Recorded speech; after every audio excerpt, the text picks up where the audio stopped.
kediaman Pak Rohmat? Ya. Istrinya yang mana ya? Saya istrinya.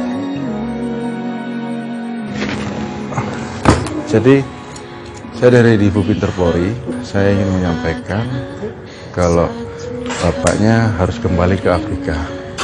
Jadi ada masalah sedikit. Saya mau ceritakan nanti takutnya ibu kecewa atau gimana. Dan bapaknya diharuskan kembalikan uang selama penugasan di sana.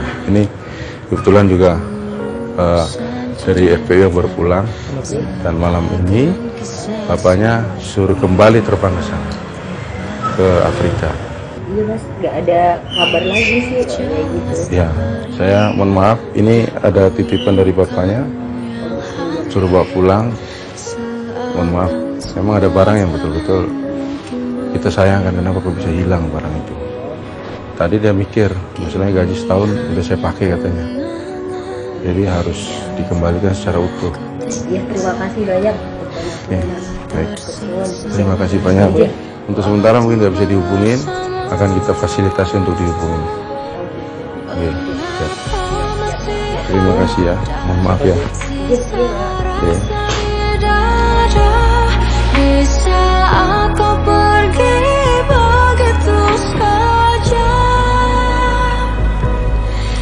Assalamualaikum.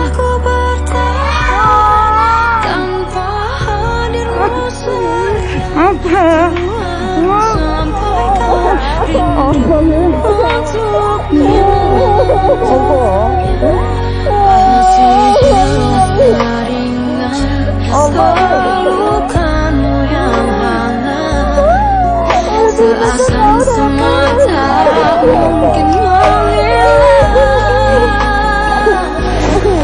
Ini hanya kenangan yang bakal tinggalkan.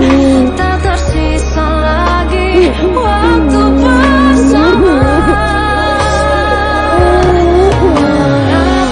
masih ada sisa rasa ringan di saat kau pergi begitu saja? Mampukah ku bertahan tanpa hadirmu sayang? Tuhan sampaikan rindu untuknya.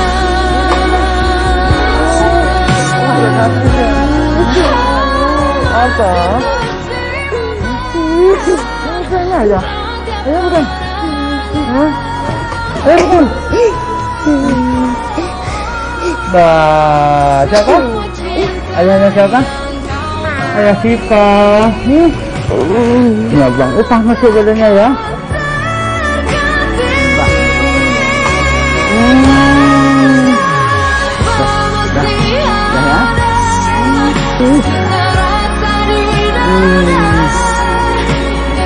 Assalamualaikum. Perkenalkan, nama saya Rohmat Primarwoto. Saya sebagai Kamanase FPU 3-K yang bertugas selama 1 tahun di Sentra Afrika atau Afrika Tengah, yang bertugas sebagai Kamanase yang tugas setiap hari mempersiapkan logistik makanan baik pagi, siang, malam seluruh anggota peacekeeper yang ada di misi MINUSCA 3. Selama suami saya bertugas itu ada hal yang sangat-sangat saya merasa kehilangan, bukan kehilangan, ada figur yang sebetulnya sangat saya butuhkan. Pertama, karena saya sendiri merawat 9 anak asuh di rumah dan 3 anak kandung, jadi ada 12 orang yang harus saya rawat sendiri.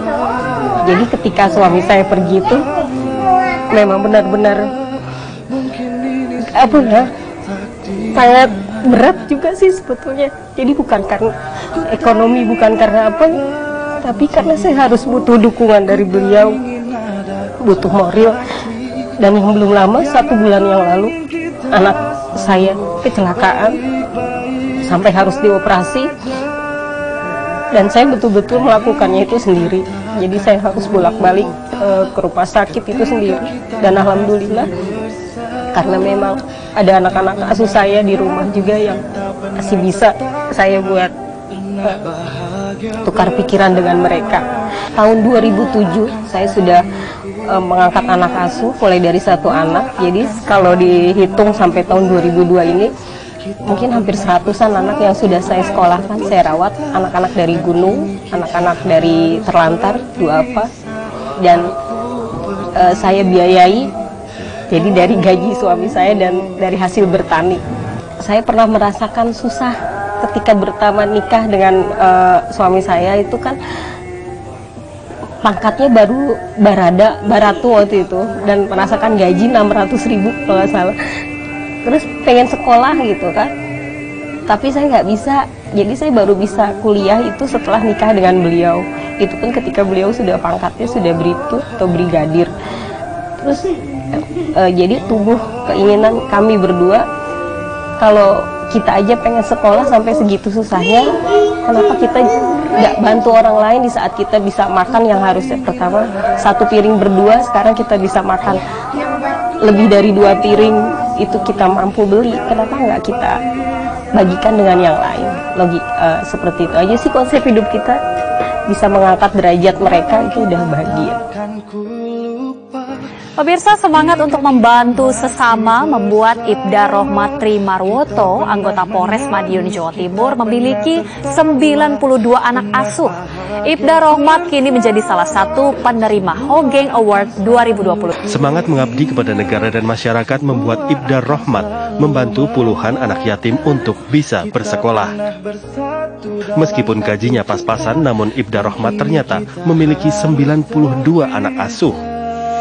Sebagian besar anak asuhnya bahkan sudah lulus sekolah dan bekerja sebagai TNI, Polri, hingga karyawan.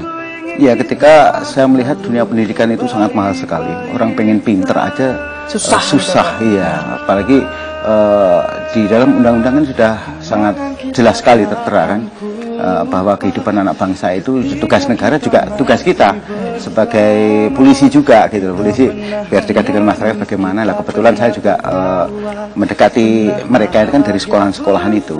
Keseharian Ibda Rohmat yang juga anggota Polres Madiun terbilang sederhana. Bahkan untuk membiayai hidup keluarganya dan anak-anak asuhnya, mereka pernah berjualan buah dari hasil kebun sendiri. Keluarga ini pun ikhlas untuk membantu anak asuh karena mereka hanya berharap mencari pahala sebagai bekal akhirat nanti. Awalnya ya kami rasa itu ya tidak ada beban apa-apa, ya kita jalanin aja. Ternyata rezeki itu Allah sudah membagi sama kita itu. Ketika kita kesulitan dalam bentuk apapun, pasti dikasih rezeki. Itu udah kunci dari Allah, kasih jawaban ke saya tuh.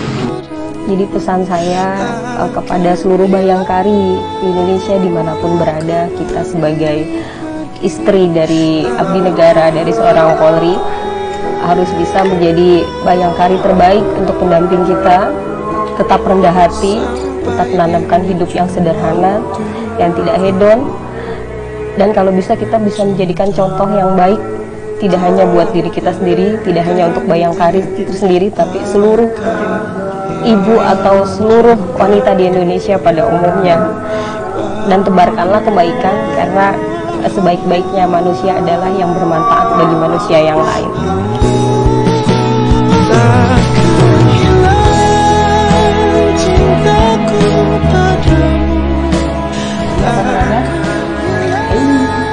Sekolah, berangkat lagi ke Afrika, ya, sekolah yang pinter ya.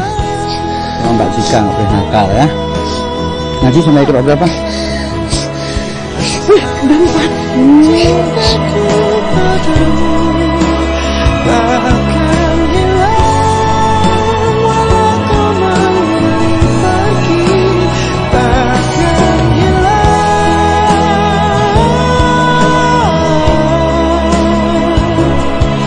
Sampai di ujung waktu ku mencintamu.